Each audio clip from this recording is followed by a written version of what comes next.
იტალია 1956 ფოტოგრაფი სერგო ქობულაძე. ამ სახელწოდების გამოფენას 7 თებერვალს გიორგი ჩუბინაშვილის სახელობის ქართული ხელოვნების ისტორიისა და ძეგლთა დაცვის ეროვნული კვლევითი ცენტრი უმასპინძლებს. ღონისძიება სერგო ქობულაძის დაბადებიდან 115 წლის თავს ეძღვნება. შეგახსენებთ, რომ ქართველი გრაფიკოსი, თეატრის მხატვარი, ფერმწერი, მე-20 საუკუნის ქართული სახვითი ხელოვნების გამორჩეული წარმომადგენელი სერგო ქობულაძე 7 თებერვალს დაიბადა. ექსპოზიციაზე წარმოდგენილი იქნება 1956 წელს ვენეციის 21-ვე ბიენალეზე სერგო ქობულაძის მონაწილეობის პერიოდში მის მიერ გადაღებული იტალიის ქალაქების ფოტოები. დამთვალიერებელი იხილავს იმ კოლექციას, რომელიც გიორგი ჩუბინაშვილის სახელობის კვლევითი ცენტრის არქივშია დაცული. გამოფენა 7 თებერვალს 18 საათზე გაიხსნება და 14 თებერვლის ჩათვლით გაგრძელდება.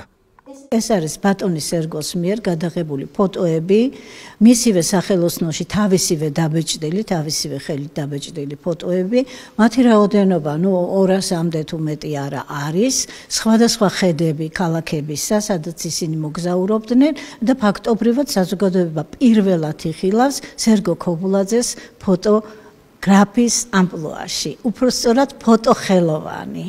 იმიტომ რომ ეს არის ხელოვანის თვალით დანახული იტალიის ქალაქები. ეს არის საოცარი კადრები, იმიტომ რომ ჩვენ თვალწინ ცოცხლდება 1956 წლის იტალია. არ არის უბრალო თვალით დანახული კადრი. ეს არის კადრი, რომელიც ნამდვილად ხელოვანის თვალით აფიქსირებს იმ მომენტს, წამიერ მომენტს და ფაქტობრივად გიყვება ისტორიას იმდროინდელი იტალიის ქალაქებისა. ეს თვითონ იტალიელებისთვისაც არის საოცრად საინტერესო სანახავი. იმიტომ რომ დრო მიდის, რაღაცები მივიწყებას ეძლევა, იცვლება ქალაქში არქიტექტურის რაღაცა ფორმებიც კი. აქ ჩვენ ვხედავთ თუნდაც სარეკლამო ბანერებს, რაზე იყო მაშინ გამახვილებული ყურადღება.